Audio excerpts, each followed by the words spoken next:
मित्रों नमस्कार। शाम के 7:04 हो गए और आज हम पुनः अपने वादे के अनुसार पद्मा सचदेव जी पर आधारित इस एकाग्र की दूसरी कड़ी में आप लोगों के साथ।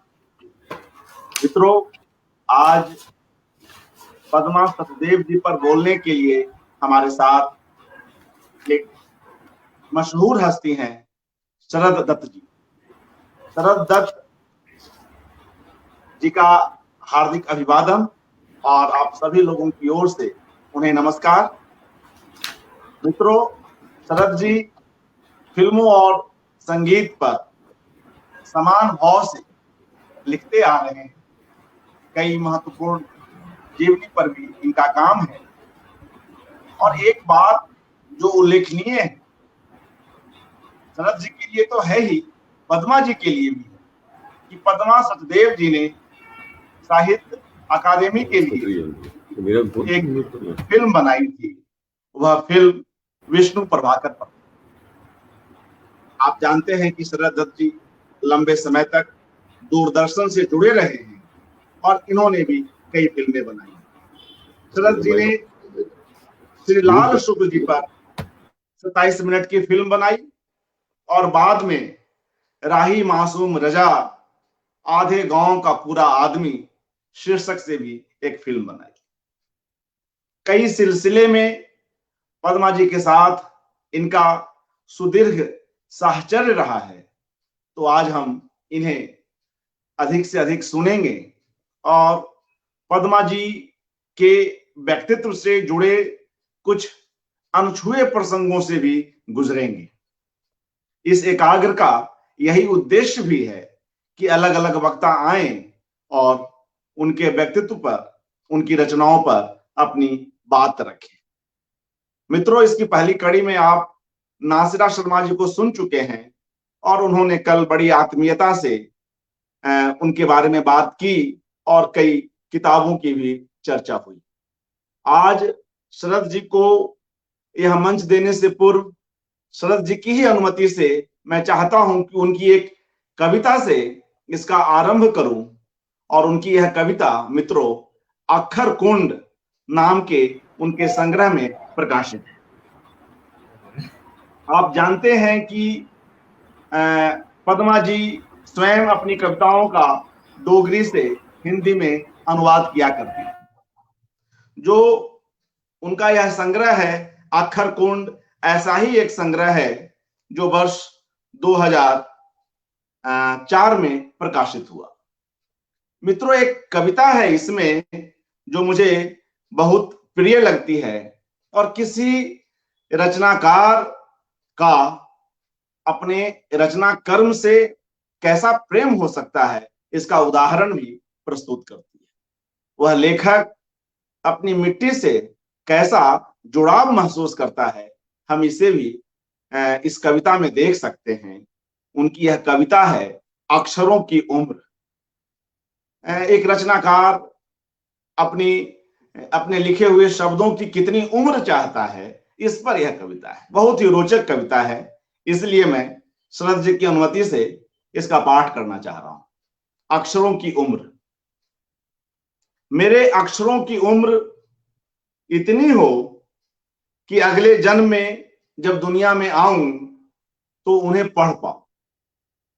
देखिए एक रचनाकार किस तरह सोचता है। मेरे अक्षरों की उम्र इतनी हो कि अगले जन्म में जब दुनिया में आऊं तो उन्हें पढ़ पाऊं, लिखूं उनके बारे में, याद करूं पिछला जन्म, कैसी थी मैं उस जन्म में और कैसी आज हूं। बार बार डुग्गर में पैदा होने का चाव सिर्फ मनुष्य बनकर पैदा होना नहीं है। बार बार डुग्गर में, जो उनका इलाका है, बार बार डुग्गर में पैदा होने का चाव सिर्फ मनुष्य बनकर पैदा होना नहीं है। यदि किसी पहाड़ी पर मैं कपास का फूल बनकर उगूं, उसकी देह ढांपूं जो नंगा था पिछले जन्म, बटोत में उगे सफेद चावलों की एक मंजरी बनकर डोलूं, थाली भरकर खाए बच्चा भूखा सा, फिर खिलखिलाए हंसे जैसे पहाड़ों पर हंसती है कपास। आने वाले जन्म में मैं हो सकती हूँ गायिका भी, गा सकती हूँ पिछले जन्म में लिखे अपने ही गीत, खूब ऊंचे पहाड़ी सुर में कानों पर हाथ रखे दूसरी गायिकाओं के साथ। तो यहां हम देखते हैं कि एक रचनाकार अपने लिखे से कितना प्रेम करता है, अपनी जन्मभूमि से उसे कितना स्नेह है, और उस पूरे परिवेश को वह बार बार अगले जन्म में भी आकर उन्हें देखने की एक लालसा रखता है। शरद दत्त जी पद्मा जी के साथ इस तरह से जुड़े हुए हैं, उनकी रचनाओं के साथ, उनकी उनके उनकी शख्सियत के साथ, कि आज हम निश्चय ही पद्मा जी के बारे में कई ऐसी बात जान पाएंगे जो हम पहले नहीं जान रहे थे। मैं आप सभी लोगों की ओर से शरद दत्त जी से आग्रह करता हूं कि वे कृपया अपना वक्तव्य आरंभ करें। आदरणीय शरद दत्त जी। जी शरद, माइक को अनम्यूट कर। देखिए अर्पण जी, आपका बहुत बहुत धन्यवाद मुझे पद्मा जी पे बोलने का मौका देने के लिए।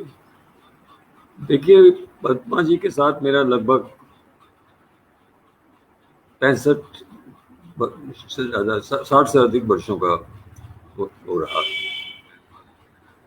कहते हैं कि जब दशकों की और दशकों की दास्तां को आप चंद एक मिनटों में नहीं बांध सकते, और अगर ये दास्तान जो है इसे शब्दों में बुनना हो तो शायद शब्दों का जाल भी छोटा पड़ जाएगा।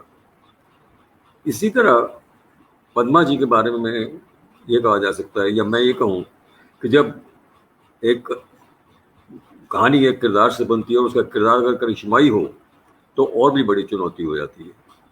मैं समझता हूँ कि पद्मा जी एक ऐसी करिश्माई व्यक्तित्व की मालकिन थी। उन्होंने अपनी कविता बहुत कच्ची उम्र से लिखनी शुरू की डोगरी में, लेकिन डोगरी के साथ साथ उन्होंने हिंदी में उनका गद्य पर पूरा कंट्रोल था, और उन्होंने बहुत कुछ लिखा। उन्होंने संस्मरण लिखे, उन्होंने डायरी लिखी, और उन्होंने साक्षात्कार किए विभिन्न लोगों से। और जैसा कि मैंने आपको पिछले कार्यक्रम में भी बताया था कि मेरी धर्मवीर भारती से मिलने की जो इच्छा थी वर्षों से, वो मेरी पद्मा जी ने मेरी साथ पूरी करवाई। क्योंकि भारती जब दिल्ली आते थे तो उन्हीं के यहाँ रहते थे। भारती के अलावा उन दिनों मैं ही क्या, मेरी पूरी पीढ़ी जो थी वो धर्मवीर भारती से प्रभावित थी। और धर्मवीर भारती का अंधा युग का नाटक इब्राहिम अलकाजी ने फिरोज शाह के खंडरों में मंचित किया था। तो वहाँ पर भारती भी आए थे, और मैं उस वक्त कॉलेज का स्टूडेंट था। तो अलकाजी जी ने कहा कि आप कुछ वॉलंटियर्स हमें चाहिए जो हमारे इस प्रोडक्शन, जब गेस्ट आए उनको रिसीव करें और उनको बुला के सीट तक लाए, फिर आगे उनको टॉर्च से बिठा दिया जाएगा।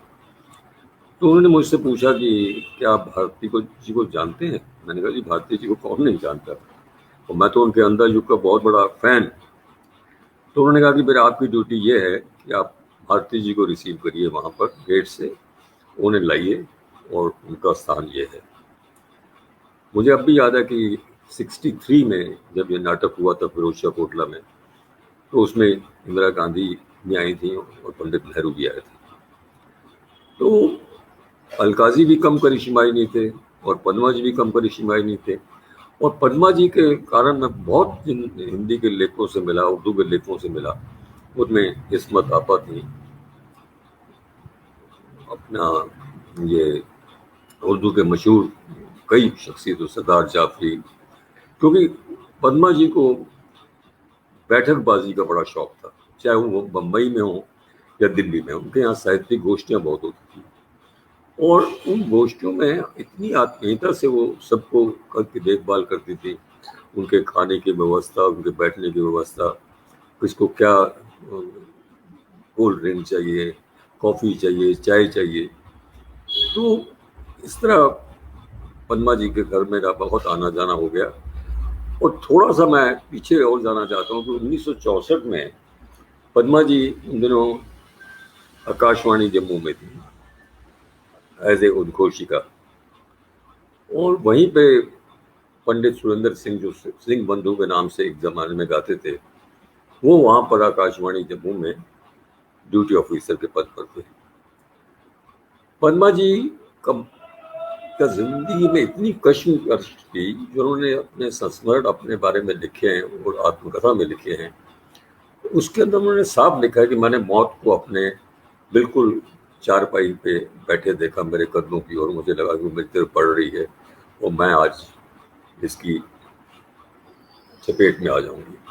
लेकिन पद्मा जी ने एक बार, दो बार नहीं, कई बार मौत को मात दी, और उन्हें हमेशा जब वो लौटी तो उन्होंने उसके बाद कोई क्रिएटिव काम किया जिसने उनको तंदुरुस्त होने में और भी मदद की। मुझे इस बात का बड़ा गर्व महसूस है कि पद्मा जी जब अपनी आत्मकथा लिख रही थी, तो एक दिन मैं उनके घर गया तो उन्होंने कहा कि मैं शरद अपना आत्मकथा लिख रही हूँ, तुम तो बड़े पढ़ाकू किस्म के आदमी हो, तो मैं तुम्हें एक रजिस्टर देती हूँ, इसमें आधी से ज़्यादा किताब है, तुम इस पर एक नज़र डालो, इसको देखो, और जो तुम्हारे सुझाव हो। मैंने उनसे इतनी इजाज़त ले ली कि मैंने कहा पद्मा जी, मैं अगर इस पर रेड पेन उससे पेंसिल से मार्क कर दूँ तो आपको इतराज़ तो नहीं होगा? नहीं, ये तो वैसे भी मेरा फर्स्ट ड्राफ्ट है। तो मैंने उसको जब पढ़ना शुरू किया तो मैं बिल्कुल आत्ममुग्ध हो गया, और मैंने 3 दिन में वो रजिस्टर, जो कुंद्रमा कार्यरत था दूरदर्शन में, मैंने वो आत्मकथा पढ़ के जब उनको रजिस्टर वापस किया तो उन्होंने मुझे दूसरा रजिस्टर थमा दिया कि अब तुमने देखा, इसको मैं देख लूँगी, तुमने क्या क्या सजेस्ट किया। मैंने कहा पद्मा जी, ज़्यादा नहीं है, कुछ जगह रेपिटेशन है तो उसको आप काट सकती हैं, और कुछ जगह आपने जो चीज़ें लिखी हैं वो कहीं कहीं अधूरापन सा है। उन्होंने जब पढ़ा तो उन्होंने मुझे बाद में कहा कि तुम्हारे सुझाव मुझे पसंद आए, और मैंने वो उसमें शामिल कर लिए। तो इस तरह पद्मा जी एक बहुत ही शाइस्ता महिला थी, बहुत ही गुणी महिला थी, आर्टिस्टों से उन्हें प्यार था। खुद उनके पति सुरेंद्र सिंह वो गायक थे, और उन्होंने उस्ताद अमीर खान साहब से गंडा बनता, उनके जो बड़े भाई थे तेजपाल सिंह, उन्होंने उनसे गंडा बनवाया था उस्ताद अमीर खान से। तो इस तरह दोनों भाई अमीर खान साहब से सीखते थे, और मेरी मुलाकात भी सुरेंद्र जी की वजह से हुई। जब वो करोल बाग में साउथ वेस्टर्न एक्सटेंशन एरिया में रहते थे तो उनके घर पे अमीर खान साहब ठहरे हुए, और वहाँ से हम लोग अमीर खान साहब को मिलने गए। मेरे दोस्त महमूद मिर्ज़ा, जो बहुत मशहूर सितार नवाज थे, वो पिछले लगभग 50 वर्षों यूरोप में हैं, वो दुनिया भर में उन्होंने कंसर्ट किए, तो वो भी खान साहब को जानते थे। उन्होंने कहा चलो यार, आज तुमने उस्ताद अमीर खान का तुमने गाना तो सुना, तो मैंने रूबरू मिलाते। तो मैं और मिर्ज़ा साहब सुरेंद्र जी के घर गए, उन्होंने उस्ताद अमीर खान से मुझे मिलाया, और उसके बाद हम लोग वहाँ से एक साउथ इंडियन रेस्टोरेंट होता था, तो वो ओपन में था, ऊपर उसके ओपन स्पेस पे काफ़ी बेलें वेलें थी, हरियाली बहुत थी, और नीचे वो साउथ इंडियन कॉफ़ी और बड़ा और ऐसी चीज़ें इडली वगैरह मिलती थी। तो हम लोग वहाँ जाते, नाश्ता भी करते। और उस्ताद अमीर खान बहुत ही गंभीर व्यक्ति थे, उनके गायन में भी बड़ा गंभीरता थी, तो उन्होंने बहुत सी चीज़ें हमें ऐसी बताई, और फिर उनसे मेरा 2-3 बार और मिलना हुआ। मुझे याद है कि सप्रू हाउस में एक कंसर्ट था उनका, तो वो सप्रू हाउस में आए हुए थे। जब भी उनकी बारी नहीं आई थी तो बाहर फार में कुर्सी पर बैठे हुए थे। मैं और महमूद साहब जब अंदर एंटर हुए तो उन्होंने देखा कि उनके साथ सिंह बंधु भी बैठे हैं। तो मिर्ज़ा साहब ने उनको कहा कि हाँ साहब, आप शरद को मुबारक दीजिए, इनका दूरदर्शन में चयन हो गया। तो मुझे अब भी याद है, उन्होंने मुझसे कहा कि तुम अपना वो क्यों नहीं, मुझे कोई प्रोग्राम मिलेगा टीवी में? मैंने कहा साहब, आप क्या मुझे शर्मिंदा कर रहे हैं, आप इतने बड़े उस्ताद हैं, आपको तो टीवी पे आना आपके लिए बहुत गौरव की बात होगी। उन्होंने ये म्यूजिक में ज़्यादा पॉलिटिक्स से ज़्यादा। तो इस तरह पद्मा जी की वजह से सुरेंद्र जी वैसे बड़ी नामी गिरामी शख्सियतों से मेरी मुलाकात हुई। जोए अंसारी से भी मैं पद्मा जी के यहाँ मिला, तो मैंने देखा कि पद्मा जी अपने लेखन को बहुत गंभीरता से लिखती हैं, और उन्हें जब डोगरी का पहला साहित्य अकादमी का पुरस्कार था वो उनको मिला, बहुत ही वो युवा थी। और देखिए कि अपनी एक तरफ आकाशवाणी में नौकरी करनी, समाचार वाचन करना, और फिर जब सुरेंद्र जी का ट्रांसफर मुंबई हो गया तो पद्मा जी ने वहाँ पर विद्यार्थी में कुछ से उद्घोषिका का काम किया, और फिर तो अपने रिटायरमेंट तक बहुत एक्टिव हुई, और फिर उन्होंने अपने आप को पूरा लेखन को समर्पित कर दिया। उन्होंने बेदी समद, राजेंद्र सिंह बेदी समद के वॉल्यूम भी उनका भी चयन किया था। तो कुल मिला के पद्मा जी का जो साहित्यिक दायरा का ये बहुत बड़ा था, और सुरेंद्र जी का संगीत का दायरा बहुत बड़ा था। तो मुझे इन दोनों शख्सियतों से ये फ़ायदा हुआ कि मैंने बहुत से अच्छे टीवी में जो प्रोग्राम किए वो मैं इनके सौजन्य से कर सका।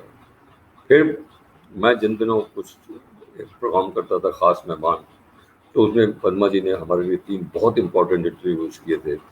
एक अमृतलाल नागर का, एक इस्मत चुगताई का। इस्मत उनके यहाँ आती थी। आपको एक बड़ा थोड़ा सा वो सुनाता हूँ कि हुआ क्या कि आप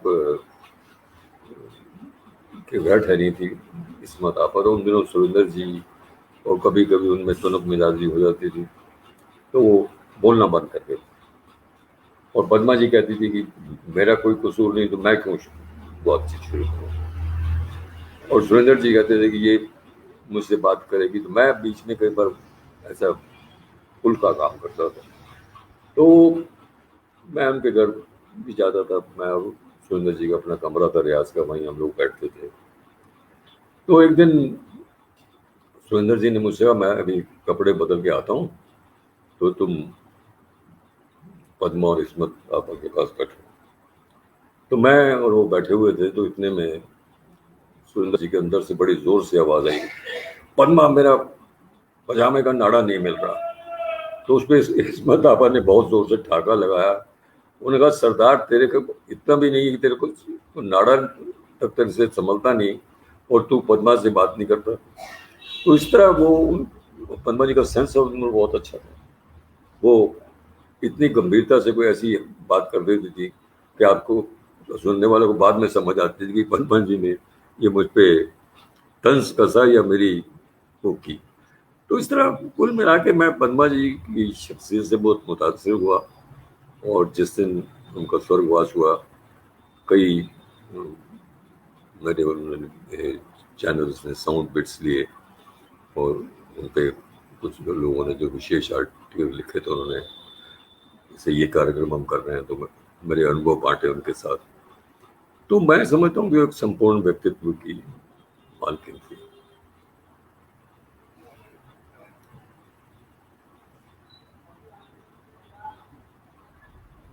दूसरा प्रश्न कोई हो तो आप बताइए।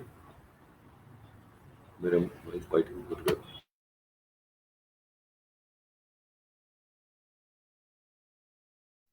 जी जी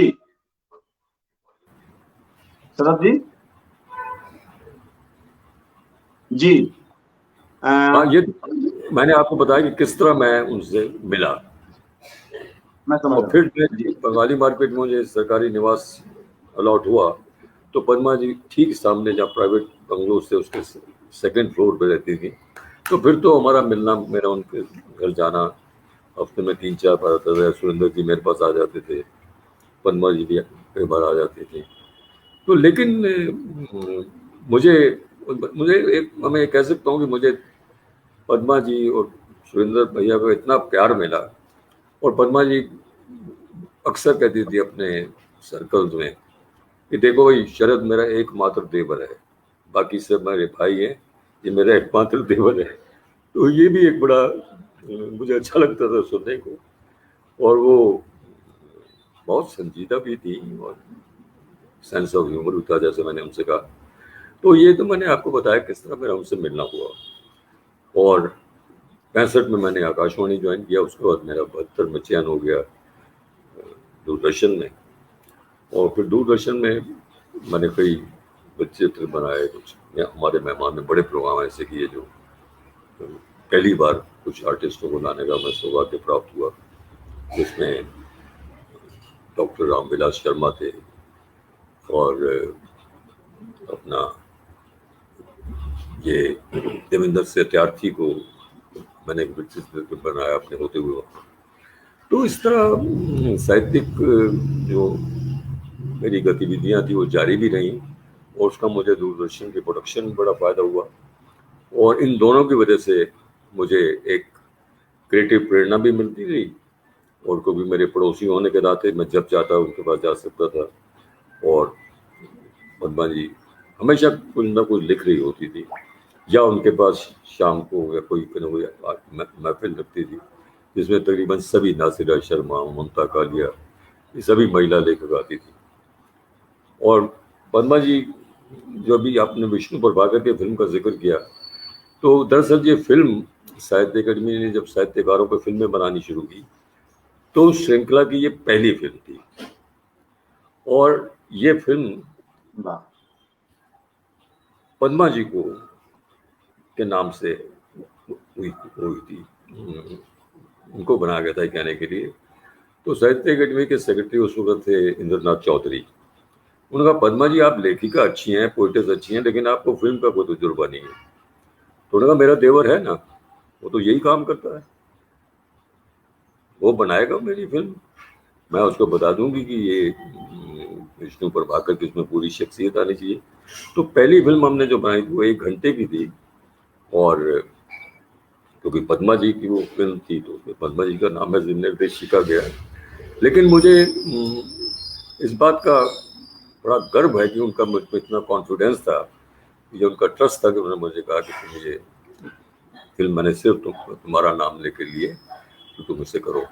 और वो फिर हमने विष्णु प्रभाकर जी के साथ हम हिसार गए और कई जगह गए, और उनके घर में पुण्य वलानगरी में हमने बड़ी शूटिंग की, विष्णु जी की दिनचर्या पूरी वहाँ शूट की। फिर वहाँ से वो कैसे 3 व्हीलर में आते थे, कॉफ़ी हाउस जो उनका आना डेली होता था, और वहाँ वो रात 9:30-10 बजे जाते थे, फिर अपना रिक्शा लेके वापस चले जाते थे, कई बार पैदल भी चले जाते थे। ग्राउंड पे से कोई 1.5 किलोमीटर दूर होता करता। तो इस तरह ये बड़ा वो रहा। फिर मेरे उर्दू के लेखकों से बड़ा परिचय था, तो उर्दू के वालों में कृष्ण चंद्र को बड़ी अच्छी तरह जानती थी, इसमत जुताई का मैंने नाम लिया, आपको सरदार जाफरी का नाम लिया, ऐसे ना जाने कितने। और दूसरा उनका जो याददाश्त गजब की थी, मैं कह सकता हूँ। उनको सैकड़ों उर्दू के शेर याद थे, चाहे मिर्ज़ा गालिब हो, चाहे फैज़ हो, चाहे कोई पाकिस्तान का नया पोइट हो। और पद्मा जी का उच्चारण इतना शुद्ध था कि आप मजाल भी कि एक शब्द इधर उधर हो जाएगा तो गलत हो। और उन्होंने जो एक लता मंगेशकर पे छोटी सी किताब लिखी, तो उसका उन्होंने उन्वान भी गालिब के एक शेर से दिया कि तुझसा कहाँ से लाऊं। तो गालिब एक शेर है, तो उस शेर की दूसरी लाइन ये है। तो इसका मतलब उनका जो टेस्ट था, बहुत उनकी रुचि वो थी। और शेर व शायरी में बताया आपको मैंने, हंसती थी तो ऐसा ठाकर आगे पता लग जाता कि पद्मा जी हैं मौजूद इस गोष्ठी में। तो मुझे उनका साथ रहने का जो गौरव प्राप्त हुआ वो मुझे जिंदगी भर याद रहेगा। जैसा मैंने आपसे कहा कि दशकों की दास्तान को अब चंद एक मिनटों में नहीं बयान कर सकते, और अगर शख्सियत बड़ी हो तो शब्दों का जाल भी छोटा पड़ जाता है, जैसा कि मैंने पहले कहा। तो इस तरह पद्मा जी करिश्माई थी, उनमें करिश्मा था, उनमें साहित्यिक दृष्टि थी। मैंने उनकी तकरीबन सभी किताबें पढ़ी, और आत्मकथा का तो मैंने मसौदा ही पढ़ा था, दोनों इतने बड़े बड़े मोटे रजिस्टर थे। तो मैंने देखा कि उन्होंने जो लिखा, पद्मा जी का कई भाषाओं में उनकी कविताएं ट्रांसलेट की, साहित्य अकादमी की योजना की विभिन्न भाषाओं में जो पुस्तक पुस्तक होती है उसको छापती है। मुझे याद है कि उनकी मातृभाषा एक डोगरी की कविता थी, तो जिसका अर्थ यह है कि वो एक पेड़ की टहनी से कलम मांगती हैं और कुछ दिन बाद फिर जाती है कि मुझे एक कलम, एक वो दे दो, टहनी दे दो, मैं इससे कलम बनाऊंगी। तो कहता है, पेड़ उनसे कहता है कि क्या तुम किसी शाह की यहाँ नौकरी करती हो?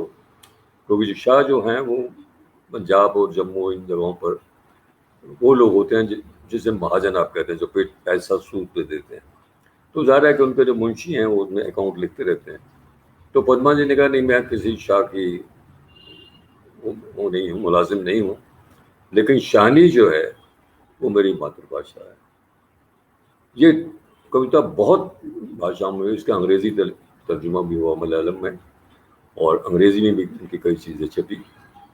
और मैं समझता हूँ कि इतना लिखना, आत्मकथा लिखना, संस्मरण लिखना, साक्षात्कार पे किताब लिखना, लता की पे किताब लिखना, और ये तो वो साहित्यिक हस्तियों का मैंने जिक्र किया, लता जी के बहुत करीब थी, और लता जी के जन्म दिवस पर हर बार उनका किसी न किसी मैगजीन में फुल पेज आर्टिकल होता था। और लता जी की वजह से वो आशा के बहुत करीब आ गई, और उनका फिल्म से भी थोड़ा सा लेना था, क्योंकि उन्होंने जब प्रेम पर्वत में अपना गीत लिखा, मैंने बड़ी जल की बदली, तो बहुत हिट हुआ वो म्यूजिक। और इस तरह उनका फिल्मों में भी योगदान थोड़ा सा रहा, साहित्य में भी रहा। साहित्य में उन्हें उच्चतम पुरस्कार मिले, साहित्य अकादमी पुरस्कार पाने वाली युवा कवित्री थी डोगरी की पहली, और उसके बाद उन्हें के बिरला शिखर सम्मान मिला उनकी रचनाओं के लिए।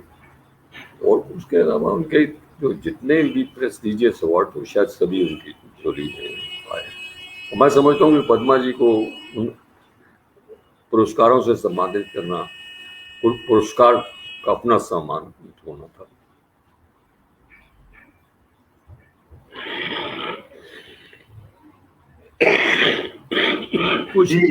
पूछिए।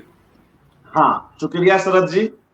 और जिस कविता की आप चर्चा कर रहे हैं, संयोग से वह कविता मेरे पास है, और अभी जिस अक्षर कुंड की हमने बात की वर्ष 2004 में जो प्रकाशित हुई, डोगरी से हिंदी में अनुवाद की हुई उनकी कविताओं का संकलन है, उसकी पहली ही कविता। तो बड़ी खुशी होगी मुझे।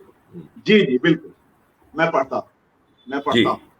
शाहनी, मित्रों इसकी पूरी भूमिका शरद जी ने आपको बता दी है, तो आप इस कविता को सुने कि एक रचनाकार, शाहनी का मतलब कि वो जो लैंग्वेज का रिचनेस है उसको उन्होंने एक सिंबल बनाया, शाहनी का। जैसा कि उन्होंने कहा कि शाह और शाहनी जो सेठ लोग हैं, जो सेठानी है, तो यहाँ भाषा ही सेठानी बन गई है, भाषा ही शाहनी बन गई है।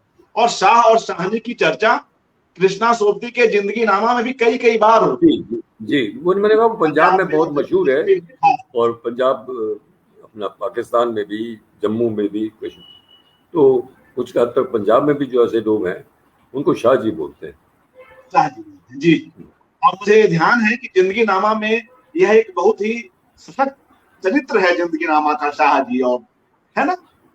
तो उस तरह से यह जो एक मतलब समाज के बीच की जो अवधारणा है और जो समाज में जिस तरह के संबोधन है उस पर आधारित यह कविता है। और फिर उसे, उस शाहनी को पद्मा सचदेव अपनी भाषा के साथ जोड़ती हैं और वह कविता सुनी। अक्षर कुंड की यह पहली ही कविता है, शाहनी, कलम ए सरकंडे की। और तब की हम बात कर रहे हैं जब सरकंडे से हम कलम बनाया करते थे, उस समय की बात हो रही है। लेखिका ने उस समय का रूपक लिया। कलम ए सरकंडे की टहनी से झूल रही, टहनी से कलम मांगी, खींचकर बोली है वो, अभी परसों ही तो तुम्हें दी थी नई कलम, वह कहाँ गई कहो। संवाद की शैली में पूरी कविता।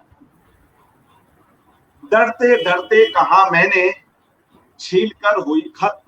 आप जानते हैं कि सरकंडे की जब कलम घिस जाती है तो वापस काटते हैं, वापस छीलते हैं। डरते डरते कहा मैंने, छील कर हुई खत्म।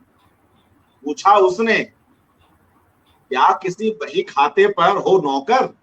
हिसाब किताब लिखते लिखते हर दूसरे दिन कलम चाहिए तुम्हें नई। कौन है शाह? सरकंडे का प्रश्न है। कौन है शाह जिसकी दुकान पर इतना अधिक काम है? कौन है? मैंने धैर्य से कहा। सावित्री बता रही है, मैंने धैर्य से कहा, मैं शाह का नहीं शाहनी का काम करती हूँ। वो शाहनी बड़ी समृद्ध, वो शाहनी बड़ी समृद्ध, बड़ी बख्तावर है। भाषा दी, वो शाहनी बड़ी समृद्ध, बड़ी बख्तावर है, बड़ी संपन्न है। उसके घर में काम करने वाली अकेली मैं नहीं, कितने ही चाकर हैं उसके। मैं तमाम कलमकारों को इसमें शामिल कर लेती। उसके घर में काम करने वाली अकेली मैं नहीं, कितने ही चाकर हैं उसके। द्वार पर खड़े हैं हाथ बांधे, वो है मेरी मातृभाषा डोगरी। निकालो कलम ढूंढती होगी मुझे वो, निकालो कलम ढूंढती होगी मुझे वो। जल्दी करो। सरकंडे ने अपनी बाह काटी, दी मुझे और फिर कहा, ले जा इसे, मैं भी चाकर हूं। अद्भुत कविता है। सरकंडे ने अपनी बाह काटी, दी मुझे और फिर कहा, ले जा इसे, मैं भी चाकर हूं। प्रकृति और भाषा के बीच का जो यह अद्भुत समन्वय है, और प्रकृति भी कैसे भाषा के आगे नतमस्तक हो जाती है, पेड़ पौधे भी कैसे उसे अपना चाकर मानते हैं, उस भाषा का, उस मातृभाषा का, जो किसी की मातृभाषा हो दुनिया में।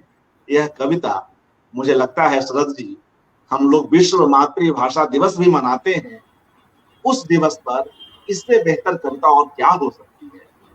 तो सचमुच में आपने संयोग ही सही लेकिन इस कविता का जिक्र किया, और आज इसे सभी लोगों के बीच रखते हुए मुझे भी देखिए अर्पण जी, हर शख्स को अपनी मातृभाषा से प्यार होता है, और पद्मा जी को गर्व था कि वो डोगरी में लिखती हैं, और उन्होंने डोगरी को कभी भूला नहीं। जबकि वो हिंदी में लिख रही थी, उसके साथ साथ उनकी किताबें डोगरी में भी आ रही थी। अंधेरी हवेलियाँ उनकी एक किताब है डोगरी में, और मैं डोगरी नहीं पढ़ सकता था, लेकिन मुझे क्योंकि वो हर किताब जो थी वो अपने हस्ताक्षर करके देती थी, जो मेरे लिए अमूल्य निधि है। तो मैं समझता, मैं जैसे आपको बताया कि संगीत कलाकारों का तो उनके घर में ही माहौल था संगीत का। उनके पति और जेठ जो दोनों सिंह बंधु के नाम से गाते थे, दोनों को पद्मश्री अवार्ड भी मिला, पद्मा जी को और सुरेंद्र जी को। तो उसमें यह है कि पद्मा जी ने मेरे साथ, मुझे याद है कि 3 बड़े यादगार इंटरव्यू किए। एक उस्ताद अल्लाह रखा का, एक अली अकबर खान का, और शिव कुमार शर्मा से भी मुझे पद्मा जी ने मिलाया था। और अल्लाह रखा खान से तो उनकी इतनी अच्छी, क्योंकि जब वो भी जम्मू के थे, तो उन्होंने बड़ी, जब पद्मा जी और दोनों डोगरी में बात कर रहे थे तो बहुत, मतलब इतना, लोग कहते हैं बांग्ला भाषा बड़ी स्वीट होती है, मैं समझता हूँ डोगरी भी उतनी ही स्वीट होती है। क्योंकि मेरे कुछ मित्र हैं जो डोगरी हैं, और वो इंडिया इंटरनेशनल सेंटर में जब डोगरी में बात कर रहे होते हैं तो मुझे बड़ा अच्छा लगता। तो मैंने एक दिन उनसे कहा कि साहब, मेरा नाम शरत है और मैं पद्मा जी का पड़ोसी हूँ। मैंने पद्मा जी से बहुत अच्छी सुंदर डोगरी बोलती हैं। उसने कहा वो तो प्राइड ऑफ जम्मू है हमारी डोगरी भाषा की। तो मतलब जम्मू के अलावा उनका संगीत में भी उतनी रुचि थी। और मुझे याद है कि अली अकबर खान का जब हम लोगों ने इंटरव्यू किया तो अपनी शागिर्द जो थी शरण रानी के घर ठहरे हुए थे, और पंडित जी अपना उस्ताद अली अकबर खान साहब अपने कमरे में थे। तो शरण रानी ने कहा कि पद्मा जी और शरद, आपको थोड़ा आधा घंटा वेट करना पड़ेगा क्योंकि खान साहब का ड्रिंक का टाइम हो गया। हमने देखा कि उनका नौकर जो है अच्छी शराब की स्कॉच की बोतल लेके अंदर जा रहा है और एक गिलास लेके गया। उसके बाद 45 मिनट बाद अली अकबर खान उन्होंने कहा अंदर से कि अब आप आ सकते हैं। तो मैंने देखा कि वो बोतल जो थी लगभग आधी पी चुके थे, और मुझे फिराक का वो शेर याद आता कि हंसते खेलते मैं खाने में आए थे फिराक, जब पी ली शराब तो संजीदा हो गए। मैंने देखा कि उनकी जुबान और उनकी जो भाषा थी वो बिल्कुल नहीं लड़खड़ाई, वो उसी उससे बोले। वो बहुत अच्छा उन्होंने इंटरव्यू किया। उन्होंने मुझे एक बात कही कि देखिए मैं आपके लिए बजाऊंगा नहीं, क्योंकि मेरा कॉन्टैक्ट अमेरिका में है, मैं कहीं बजा नहीं सकता। तो मैंने कहा साहब वो आपने अपने फादर की जयंती पे एक समारोह किया था मैयर में, तो हमने वो कवर किया था, तो उसमें आपने भी बजाया था, तो मैं उससे कुछ हम रिकॉर्डिंग ले सकते हैं? कहने लगे हाँ उसके लिए आप ले सकते हो, उसके लिए मैंने भी उनसे इजाज़त ली थी। तो हमने वो थोड़ा सा उसका एक अंश भी दिखाया, और मुझे अब भी याद है कि पद्मा जी ने उसका जो मुझे शीर्षक सुझाया था वो था सरोद के संत। कितना देखिए वो है कि जब वो सरोद बजाते थे तो लगता था कोई ऋषि मुनि बैठा हुआ। तो इस तरह मैंने देखा कि जब मैं एक सेवानिवृत्त होने के बाद एक प्राइवेट चैनल का हेड था, T7 न्यूज़ का, तो मुझे फ़ोन आया कि अली अकबर खान साहब का अमेरिका में देहांत हो गया। तो हमने उसमें जो हेडिंग हेडलाइन दी वो दिया था कि सरोद का अंत। सरोद का अंत नहीं, मतलब सरोद का जो युग है एक समाप्त हो गया, लेकिन उस युग बहुत आम तौर से इस्तेमाल होता है। तो उनका जो उसका शीर्षक था सरोद का संत, उसी से हमने उसको सरोद का अंत लेके उस स्टोरी को बनाया था। तो इसलिए पद्मा जी का बड़ा वो था, संगीत की उनकी अच्छी ज्ञाता थी, फिल्मों के लिए गीत भी लिखे उन्होंने, और उनके अपने एल्बम भी हैं। और दूसरा मैंने आपको बताया कि उन्होंने तकरीबन हर विधा में लिखा, और बहुत अच्छा लिखा, और बहुत उनके चाहने वाले और पढ़ने वाले बहुत थे उनके पाठक सुधी। और दूसरा क्योंकि मैं तो 60 साल बहुत होते हैं किसी के साथ बिताने के लिए। और उससे पहले जब पद्मा जी रेडियो में आई थी तो उसके कुछ महीने बाद मैंने भी ऑल इंडिया रेडियो के समाचार विभाग में ज्वाइन कर लिया था। तब मैं जब वो कॉरिडोर में न्यूज स्टूडियो में न्यूज़ पढ़ने जाती थी तो हमारा आमना सामना होता, लेकिन मुझे नहीं मालूम था कि यही वो पद्मा सचदेव हैं जिनको साहित्य अकादमी पुरस्कार मिला हुआ है, और ये डोगरी डोगरी की लेखिका है। फिर जब सुरेंद्र जी से मेरी मुलाकात हुई और मेरा उनके घर आना जाना हुआ, करोल बाग में रहते थे, तो वहाँ पद्मा जी से उन्होंने मेरा पूरा औपचारिक परिचय कराया कि ये पद्मा हमारे महमूद साहब के बड़े दोस्त हैं, हमारे भी अच्छे दोस्त हैं, तो उसका भाई है मेरे। तो मैंने फिर उसे काफ़ी, जब मैं साइकिल की आत्मकथा लिख रहा था तो मुझे पद्मा जी ने ख़ास तौर पर कि जो डोगरी में बच्चा पैदा होता तो उस वक्त के कौन से लोक गीत होते हैं, तो वो हमने सैगल साहब के उसमें इस्तेमाल किए अपना कि जब उनका जन्म हुआ तो ये लोकगीत गाए थे। तो उसका मैंने अपने उसमें आभार भी व्यक्त किया है पद्मा जी का और सुरेंद्र जी का दोनों। उन्होंने मुझे सैगल के कौन से राग जो है, किस राग में उन्होंने वो गाया, जुलना जुलाओ किसने गाया और फलाना किसने गाया, ठुमरी उस्ताद रहीम खान की किया बेनावत नहीं चैन। तो इस तरह मुझे उनकी सोबत का, दोनों की सोबत का बहुत वो हुआ।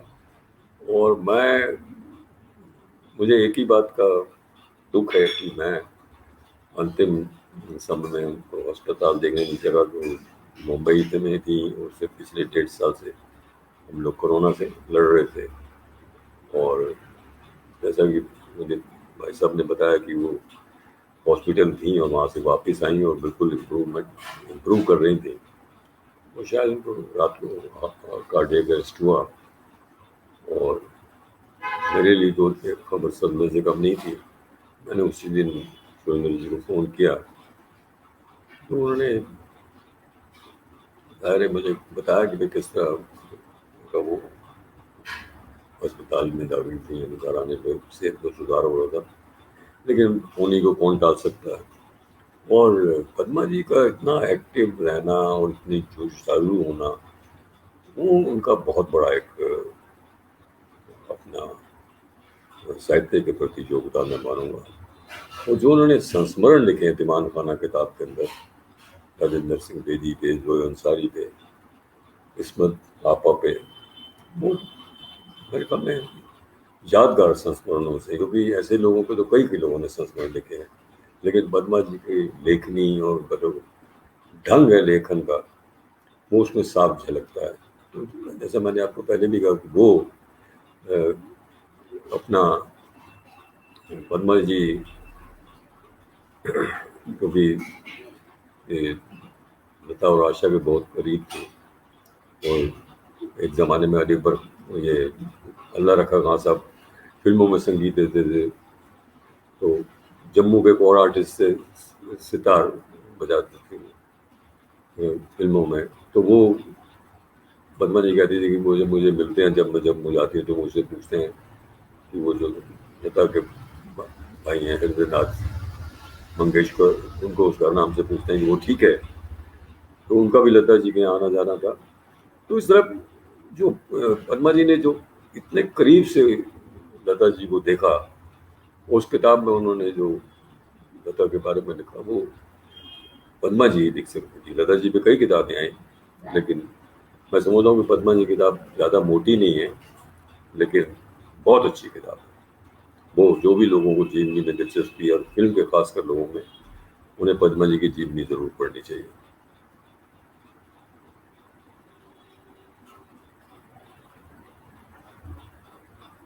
जी शरद जी, एक दो सवाल भी आ रहे हैं, उसको लेते हुए चलें। रश्मि पाठक जी कह रही हैं कि जम्मू कश्मीर की पृष्ठभूमि पर उनका लिखा धारावाहिक धर्मयुग में प्रकाशित हुआ था।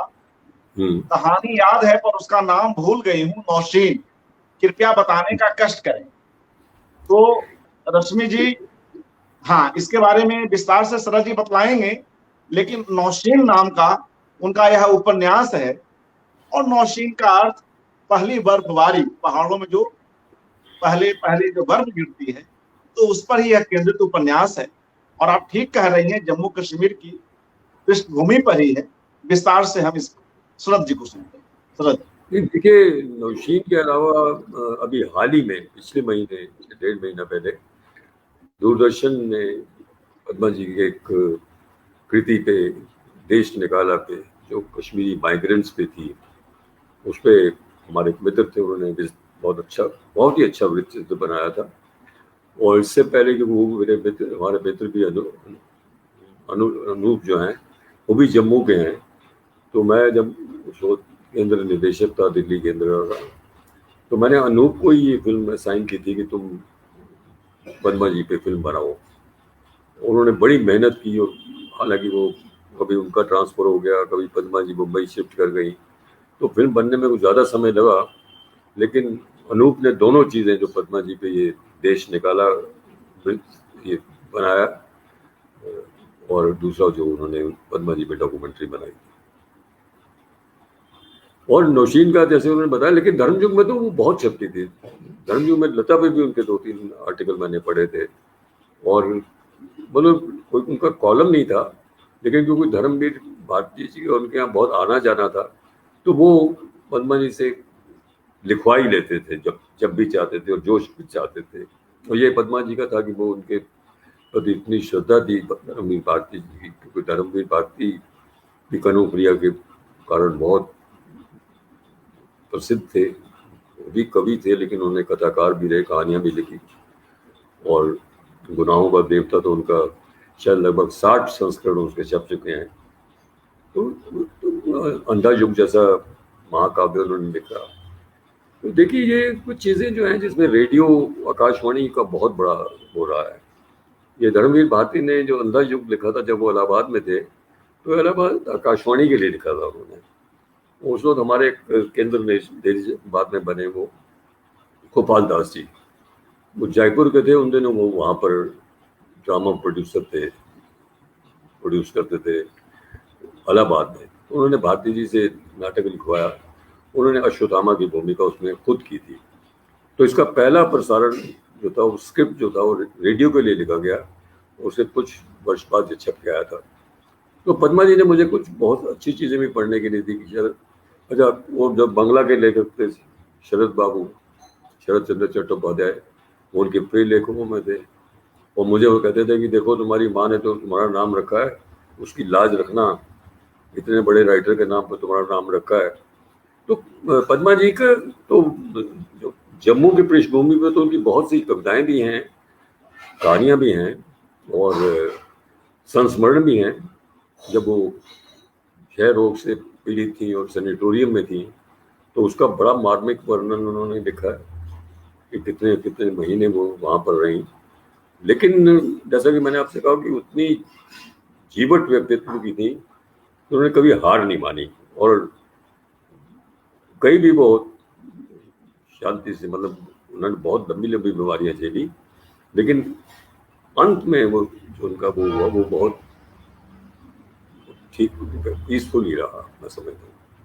तो उनके जाने की साहित्यिक जगत में तो क्षति है, मेरे लिए निजी क्षति इसलिए कि मेरा इतना दशकों का उनके उस परिवार से साथ रहा, तो मैं पद्मा जी को हमेशा याद करूँगा। लेकिन क्योंकि मैं इस वक्त उसमें से गुजर रहा हूँ, शिफ्टिंग है प्रोसेस में, मुझे मकान शिफ्ट करना है, तो मैंने तकरीबन सारी किताबें जो है बॉक्सेस में बंद कर रखी हैं, वरना मैं उसमें से कुछ न कुछ निकाल के मैं दर्शकों को कुछ ज़रूर सुनाता। लेकिन जैसा कि मैंने आपको मातृभाषा का वो शायरी के नाम से उन्होंने लिखा था डोगरी में, तो वो कई भाषाओं में तर्जुमा हुआ उसका। और एक मलयाली पोएट है, उन्होंने खुद, वो अच्छे कवि हैं मलयाली, उन्होंने उसका तर्जुमा किया मदरलैंड के मदर भाषा, मदर लैंग्वेज टंग के साथ उससे। तो पद्मा जी एक, मैं समझता हूँ कि संपूर्ण व्यक्तित्व थी, अच्छी।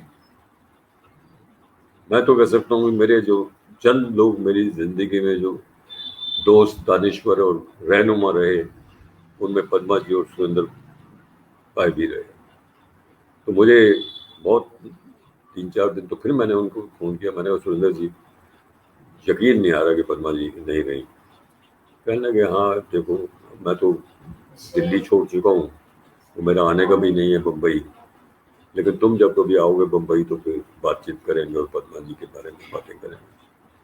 तो मैं चाहता हूँ कि आत्मा को शांति मिले, और ये आप बहुत अच्छा पद्मा जी पे केंद्रित कार्यक्रम कर रहे हैं कि प्रतिदिन आपको एक अच्छी लेखक या लेखिका को बुला के उनके संस्मरण सुनेंगे, जो जाहिर है कि मैंने आपको अपने संस्मरण सुनाए, उन महिला लेखकों के अलग संस्मरण होंगे, और अगर जो उनके जम्मू के वो हैं कवि बंधु, उनके अपने होंगे कि कैसे उन्होंने कविता शुरू की, और किस तरह उन्होंने अगली पीढ़ी को इंस्पायर किया।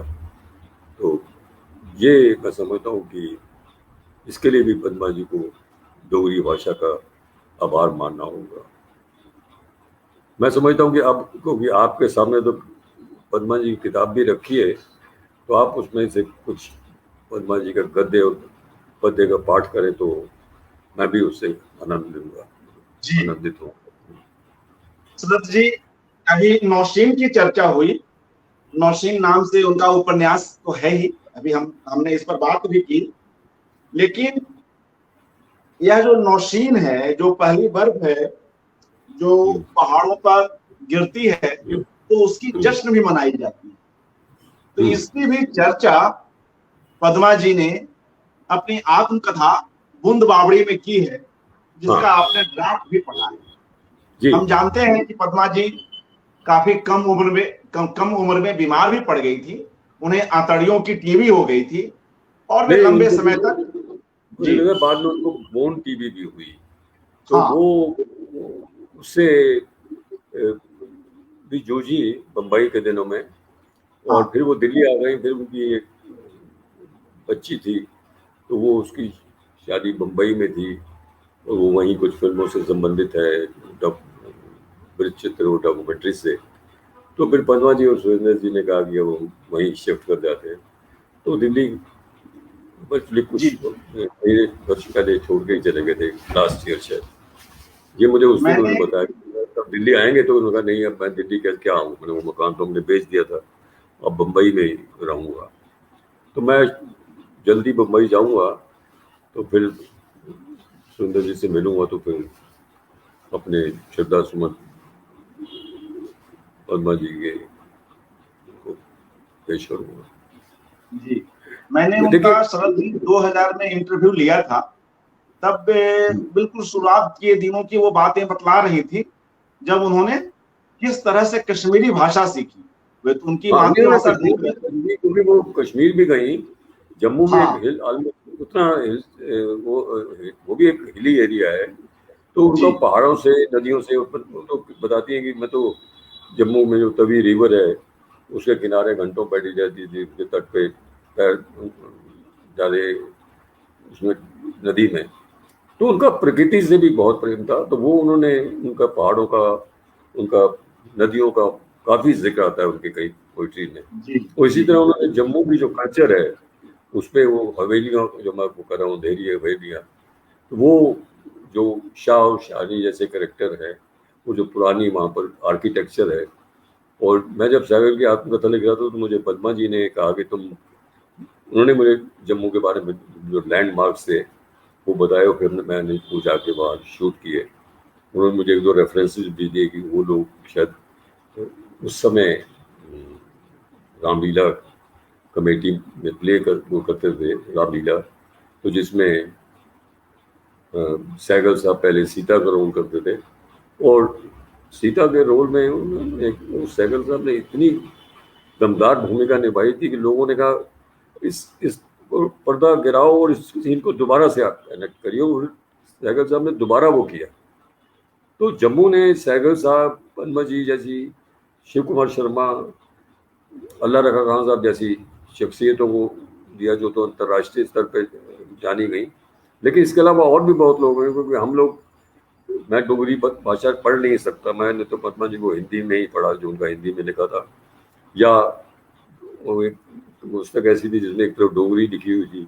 लेकिन मैंने आपसे कहा कि पद्मा जी जब डोगरी बोलती थी तो, और वो कविताएं मुझे उन्होंने सुनाई अपनी डोगरी में, तो उसमें जो एक भाषा का आनंद था वो पद्मा जी से मुख से सुनकर बहुत अच्छा लगता था। तो आपने जो बताया कि वो उसमें कश्मीर की बर्फ और नौशीन में जो उनका नॉवलेट है वो शायद उर्दू में भी छपा है उसका वो, तो वो पद्मा जी का एक अपना किस्म का अलग है। लेकिन उन्होंने, जैसा कि मैंने आपसे कहा कि प्रकृति के बारे में और भाषा से उनका असीम प्यार था, इस तरह जम्मू से प्यार था। वैसे तो मेरे ख्याल में मैं समझता हूँ Padma ji was the most secular person. मैंने कभी उनको परोकियल होते नहीं देखा, कभी प्रोविंशियल होते नहीं देखा। वो हर मजहब हर के साथ वो कंफर्टेबल थी। तो इस तरह से मैं कह सकता हूँ कि मैं फिर एक बार ये बात कहना चाहूँगा कि मुझे इस बात का बहुत गर्व है कि मैं पद्मा जी और सुरेंद्र जी की सोहबत में इतने दशकों तक रहा। उससे मुझे बहुत, मैं समृद्ध हुआ उनके अनुभवों से, उनके सानिध्य से। और पद्मा जी ने मुझे बड़ी अच्छी अच्छी रचनाएं दी अपनी किताबों के अलावा। जिन लोगों से उन्होंने मुझे मिलाया उसके लिए भी मैं उनका आभार प्रकट करूँगा। और मैं श्रीलाल शुक्ल को भी शायद मैंने उनके घर में आते जाते देखा था। श्रीलाल जी बाद में मेरे घर भी आए बंगाली मार्केट में, तो फिर मैंने उन पर जब डॉक्यूमेंट्री बनाई तो फिर वो साहित्य अकादमी के लिए फिल्में बनाना भी मेरा कश्य भी पद्मा जी को ही जाता है।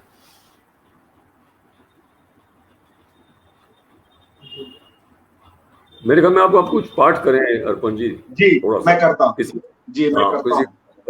किसी पद्धति से गद्दे। आपने ठीक ही कहा कि वे कई बीमारियों से में उलझी रही, कई तरह की उन्हें बीमारियां हुई, और इसके बावजूद भी उनकी जिजीविषा और जीने की ललक खत्म नहीं हुई। सांप्रदायिक हिंसा के शिकार उनके पिता भी हुए, तब भी मित्रों वे इस तरह की धर्मनिरपेक्ष रहे, जिसकी चर्चा कल नासरा शर्मा जी ने भी की, कि वे अपनी आत्मकथा बूंद बावड़ी अपने उसी मुस्लिम डॉक्टर को समर्पित करती हैं जिन्होंने उनकी जान बचाई। ये उनके दिल्ली आने से पहले की बात है, जब उन्हें आतड़ियों का टीबी हो गया था और वे कश्मीर के एक अस्पताल में 3 साल तक रही थी।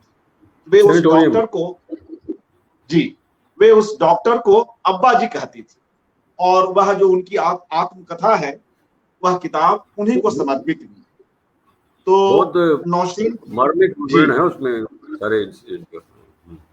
हाँ बिल्कुल, मैं उसी से एक अंश सुनाता हूं, जब उनकी आत्मकथा की चर्चा हो रही है, और कैसे मित्रों इतना कुछ सहने के बाद भी व्यक्ति के भीतर की जो सकारात्मकता है वह जीवित रहती है, और वह समाज में हर तरह के लोग हैं, अच्छे लोग भी हैं, बुरे लोग भी हैं, और बुरे लोगों का कोई धर्म नहीं होता, कोई जाति नहीं होती। बुरे लोग या हिंसक लोग सिर्फ बुरे और हिंसक होते हैं। पद्मा जी का रचनाकार इस बात को बखूबी समझता है। वे अपनी यह किताब जो बूंद बावड़ी है, जो उनकी आत्मकथा है, जिसका दोनों ड्राफ्ट, दो रजिस्टर, पहले ड्राफ्ट शरद जी ने स्वयं पढ़े हैं, उसकी भूमिका में वे लिखती हैं। भूमिका के अंत में मैं उसको पढ़ता हूं। श्रीनगर के दुर्गजन अस्पताल में एक बार फिर 3 बरस जी उठने के लिए मैं मरने को भी तैयार हूं। श्रीनगर के दुर्गजन अस्पताल में एक बार फिर 3 बरस जी उठने के लिए मैं मरने को भी तैयार हूं, पर अभी काफी समय है। अस्पताल के सुपरिटेंडेंट मरहूम डॉक्टर हफीजुल्लाह साहेब ने अपने बच्चों की तरह मुझ पर भी अपने स्नेह और शफकत का हाथ रखा। उनके न रहने पर पूरे कुटुंब ने मुझे घर का एक सदस्य मानकर भरपूर प्यार दिया। जब वे डॉक्टर साहब गुजर जाते हैं तो उनके बच्चे भी पद्मा जी से कितना स्नेह रखते हैं। डॉक्टर साहेब को मैं भी अब्बा जी कहती थी। ये यादें, मतलब बूंद और बावड़ी, उन्हीं की याद को समर्पित है। और शरद जी एक शेर लिखती हैं, ये जिंदगी के कड़े कोस याद आता है, ये जिंदगी के कड़े कोस याद आता है, तेरी निगाहें करम का घना घना साया, तेरी निगाहें करम का घना घना साया। तो इस तरह से मित्रों यह हमारी अपनी जो ठेठ भारतीयता है, और जिसमें हम विभिन्न तरह के रंग देखते हैं, सांप्रदायिक सौहार्द का जो एक बेहतरीन रंग हो सकता है, वह उनकी रचनाओं में देखने को मिलता है। और उसी अस्पताल में रहते हुए, उसी सेनेटोरियम में रहते हुए पद्मा जी जब नौशीन पर लिखती हैं, अस्पताल के एक वार्ड में हैं, तो वह कैसे प्रकृति को देखती हैं, जिसकी चर्चा शरद जी ने भी की और कल नासरा जी भी कर रही थी, कि प्रकृति चित्रण किस तरह से उनकी रचनाओं में आता है। तो एक अंश शरद जी, आपकी अनुमति से मैं नौशीन वाला पक्ष रख रहा हूं, बूंद और बावड़ी से। ठीक है जी। बर्फबारी हो रही है मित्रों, सुनिए।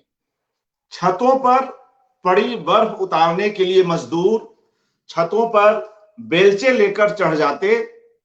कड़कच्छू लगता तो सब जगह कीचड़ ही कीचड़ हो जाता। छत के नीचे बर्फ की बूंद बूंद जमकर तीखे खंजरों की तरह लटकती, उनमें से भी बूंद बूंद पानी बहता। वार्ड के बाहर रास्ते में मजदूर बर्फ हटाकर ढेर लगा देते। बर्फ पर लगे मेरे कदमों के निशान वहां दब जाते। फूल, टहनियां, चींटियों के घर, पक्षियों के बंगले, अब देखिए पक्षियों के घोंसले में नहीं लिखती हैं, पक्षियों के बंगले लिखती हैं वे। पक्षियों के बंगले, सांपों की सुरंगें, चिड़ियों के घोंसले सब बर्फ में हो जाते। सभी पक्षी अपने अपने घोंसलों में दुबक कर बैठे रहते और बाहर आने की इंतजार किया करते। बर्फबारी के समय का यह दृश्य है।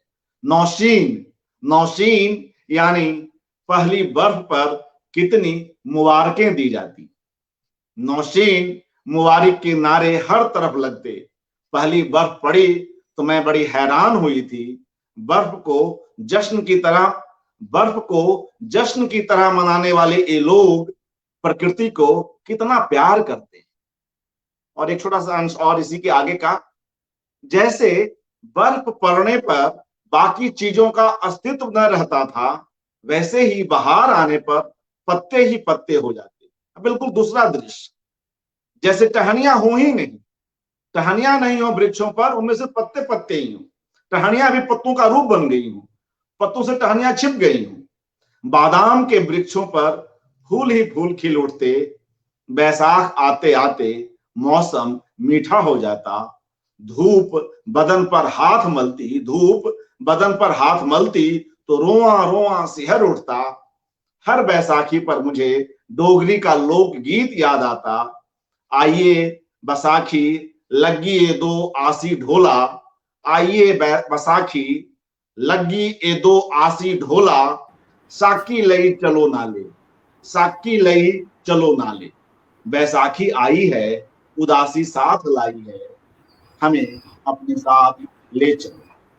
बाहर आते ही जड़ों की खामोशी टूट जाती है। कुदरत इंसान के दामन में फूल ही फूल बिछा देती। सब पौधे वृक्ष 16 श्रृंगार किए खड़े रहते। शंकराचार्य की पहाड़ी पर लोग चढ़ने लग जाते। इमाद पुरानी कांगड़ियां अपने अपने घरों में भिजवा देते। कोयला और राख की गैर मौजूदगी में लौकर साफ सुथरे दिखाई देते। सांस तक से धुआं उठना बंद हो जाता। सारा माहौल बिलौर की तरह साफ शफाफ चमकता हुआ हो जाता। भारी भरकम किरण धुलने के लिए चले जाते, गुसल की बातें होने लगती। तो यह जो पूरा एक जो सांस्कृतिक परिवेश है मित्रों, और अलग अलग मौसमों में वहां के स्थानीय लोग किस तरह से रहते हैं, क्या चीजें होती हैं, और मनुष्य ही नहीं, पेड़ पौधे पक्षी पशु ये सब किस तरह से रहते हैं, इन सब का वर्णन वे अपनी आत्मकथा में विस्तार से करती हैं, अन्यत्र भी करती हैं। जी जी बोले। और जानकारी मैं आपको दे दूं कि हमारी पद्मा जी और हमारी एक साझी दोस्त थी उमा वासुदेव, बड़ी सीनियर जर्नलिस्ट थी और राइटर थी। उन्होंने बूंद बावड़ी का अंग्रेजी में तर्जुमा किया है जो नेशनल बुक ट्रस्ट से छपा है। और दूसरा, उमा जी ने पद्मा जी पे साहित्य अकादमी के लिए वृत्त चित्र बनाया था आधे घंटे का, जिसमें पद्मा जी ढोलक बजा रही हैं और एक डोगरी गीत गा के सुना रही है। और उसमें उमा खुद जो है वो जैसे चम्मच ढोलक हुए चलाते हैं पंजाब में, वो उससे वो उमा जी कर रही हैं। तो उस वृत्त चित्र में भी अपना उनका व्यक्तित्व पूरी तरह से उभर के आता। तो ये दो जानकारियां मैंने कहा मैं दर्शकों को बता दूं कि जो लोग इसे अंग्रेजी में पढ़ना चाहें तो आत्मकथा अंग्रेजी में भी उपलब्ध है। धन्यवाद। शरद जी, एक सवाल और आ गया है। वरिष्ठ लेखक उदय भानु पांडे जी का एक प्रश्न है, क्योंकि आप अमृता प्रीतम पर भी यहाँ आए थे और वह अच्छी परिचर्चा हुई थी। तो उदय भानु पांडे जी का सवाल है कि क्या आपको पद्मा जी और अमृता प्रीतम की कविताओं में सादृश्य नहीं दिखता?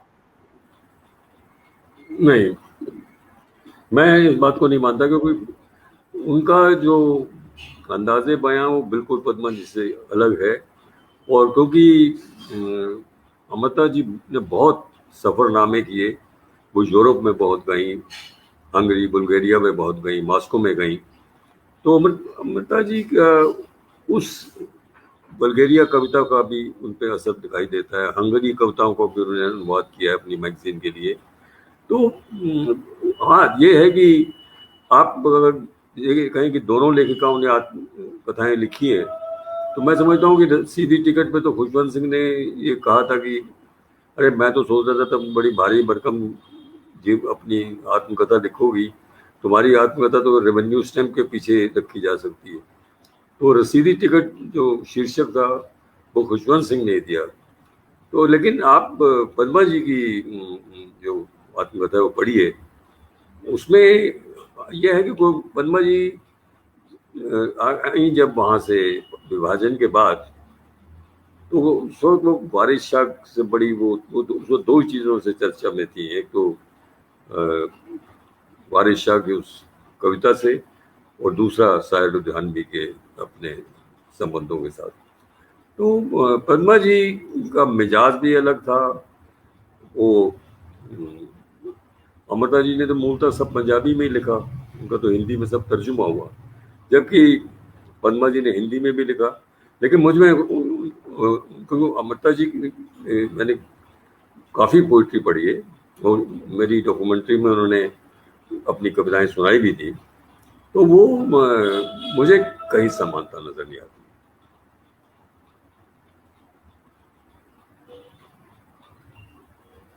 और कोई प्रश्न है क्या? और कोई प्रश्न है? जी, प्रश्न तो इतने ही हैं। एक आपके लिए फरमाइश आ रही है, वो मैं सुनाता हूँ। मधु मेहता जी की इच्छा है कि जी आप तो फिर से आइए, हम सभी को बहुत ही अच्छा लगेगा। वाह, आप बहुत रोचकता से सुनाते हैं और अब ऐसे लोगों का मिलना दुर्लभ है। तो वे चाहती हैं कि वो तो ऐसा जी है कि वो गाना जो जिसकी वो फरमाइश कर रही हो, गीत वो हो, तो वो तो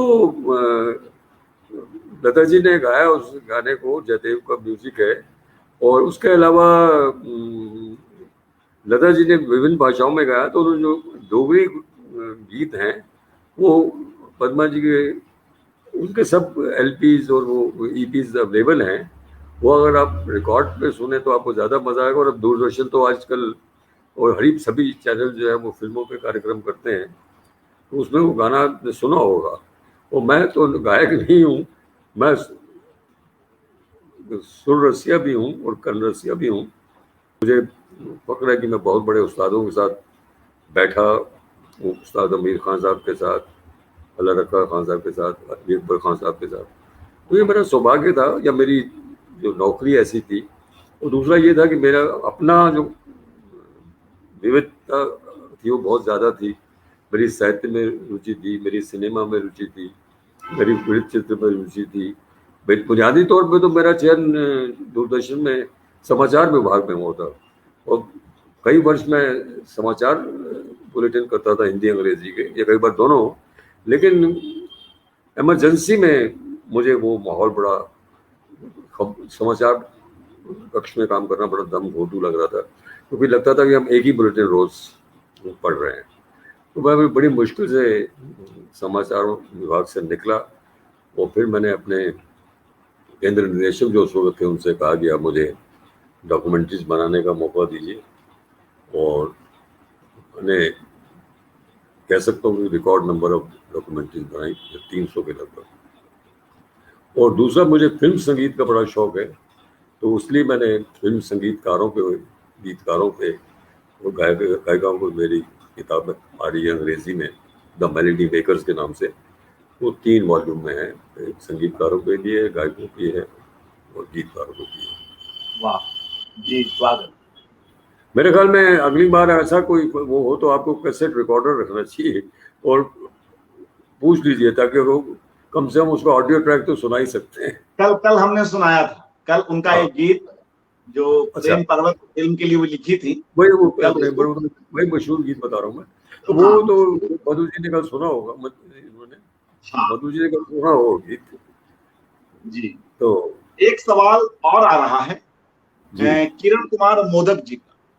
शरद जी, पद्मा जी की साहित्यिक यात्रा के मुख्य तत्व आप क्या मानते हैं?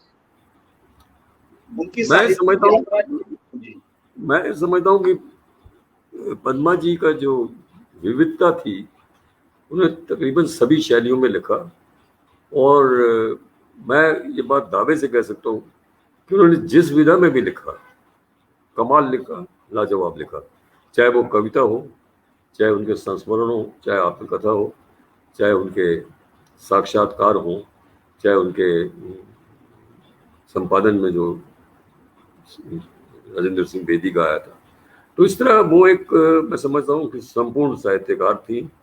उसके अलावा मैं जो उनकी निजी उनसे उससे वाकिफता वो बहुत मिलनसार थी, बहुत खुल के हंसती थी, ठहाका लगाती थी। और क्योंकि मेरा इतना लंबा साथ रहा तो मेरे उससे बहुत बिल्कुल देवर भाभी का रिश्ता होने की वजह से हमारी चोरबाजी भी होती थी। लेकिन मैं समझता हूँ कि मुझे उनका आभार व्यक्त करना चाहिए। और दूसरा उनकी यही है कि जब आप मैं विविधता की बात करता हूँ तो अगर आप उनकी 2 या 3 चीज़ें पढ़ लें तो आपको ये अंतर समझ आ जाएगा कि जो मैं बात कह रहा हूँ वो।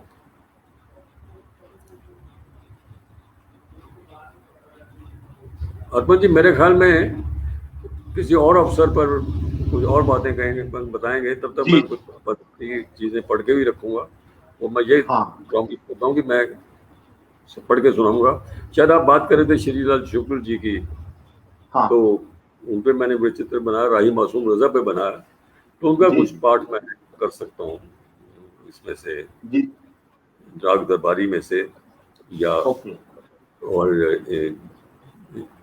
आधा गांव से। जी जी क्योंकि बाद में तो राही के बारे में एक दिलचस्प बात ये थी, वो मेरे को राही के प्रोग्राम के लिए रखते हैं उसमें बताई जाए तो अच्छा लगेगा। हाँ बिल्कुल बिल्कुल, उन पे भी करेंगे, उन पे हाँ भी करेंगे। और देखिए मित्रों, शरद जी के पास इतना खजाना है, इतना इन्होंने काम किया है, डूबकर काम किया है, सैकड़ों डॉक्यूमेंट्रीज बनाई है, तमाम लेखकों, गायकों, संगीतकारों के साथ रहे हैं, खुद फिल्मों में और संगीत में इतनी रुचि रखते हैं, प्रामाणिक जीवनियां लिखी हैं सहगल साहब की। और अभी किन पर लिख रहे हैं? अपने साहिर लुधियानवी पर उनका काम है। अभी उन्होंने अंग्रेजी की अपनी किताब की चर्चा की।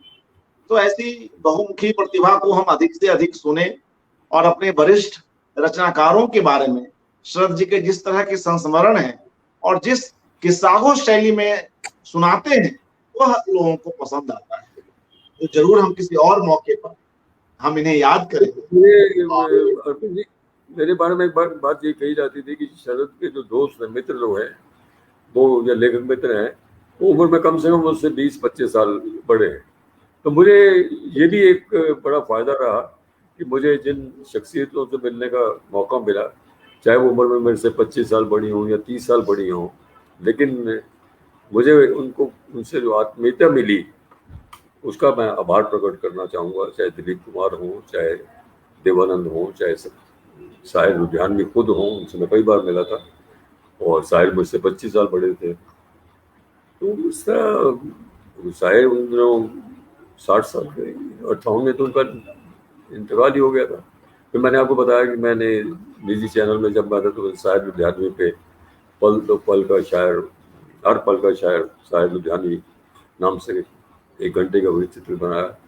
दिलीप साहब के 90वें जन्मदिन पर मैंने उन पर 90 मिनट की डॉक्यूमेंट्री बनाई थी, जिसका प्रसारण उनके जन्मदिन की पूर्व संध्या पर उस रात हुआ। उसकी बहुत चर्चित रहे दोनों प्रोग्राम। और आजकल जो कि साहिर जी का, साहिर साहब का ये जन्म शताब्दी वर्ष है, और दिलीप साहब अभी हमारे बीच में नहीं रहे, तो इन दोनों वृत्त चित्रों को कई जगहों पर दिखाया जा रहा है, इलाहाबाद, लखनऊ, कानपुर, तो ऐसी जगहों जहाँ भी प्रोग्रेसिव राइटर्स एसोसिएशन के फंक्शन होते हैं तो फंक्शन में वो फिल्म जरूर दिखाई जाती है। और दिलीप कुमार की फिल्म का मैं आपको भी लिंक भेजूंगा, तो आप देखिए, शायर का भी भेजूंगा, आप मुझे अपना ईमेल भेजिएगा।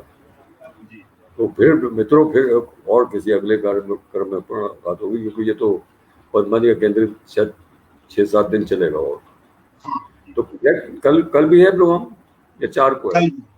कल डोगरी के एक लेखक आ रहे हैं, कल डोगरी से एक लेखक आ रहे हैं। कितने बजे है? 7 बजे। आप लिंक भेजिएगा, मैं आपको भेजिएगा, क्योंकि वो जम्मू के लेखक हैं, तो वो जरा पद्मा जी के डोगरी पक्ष को कुछ से ज्यादा उजागर कर सकते हैं। जी, तो शुक्रिया शरद जी, आप आए और अच्छा लगा, इतनी सारी चर्चा हुई, कई नए पक्ष को हम जान पाए।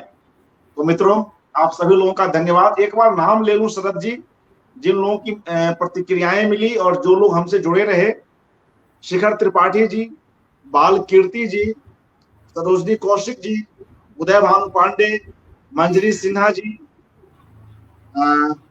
बालेंदु द्विवेदी, पूनम सोन छात्रा, अखिलेश जी, मंजुला चतुर्वेदी, उर्मिला शिरीष जी, कुसुम भट्ट, अनिल जी, मीरा जी, किरण कुमार मोदक जी, अनिल गौड़ जी और तमाम मित्रों, जो लोग आप लोग जुड़े रहे, आपके कारण ही ये कार्यक्रम हो रहे हैं और हमें भी अच्छा लगता है कि आप लोग देखते हैं। और जिन मित्रों के नाम छूट गए हों, उन सभी को भी धन्यवाद कि आप लोग आए और इस कार्यक्रम को देखे।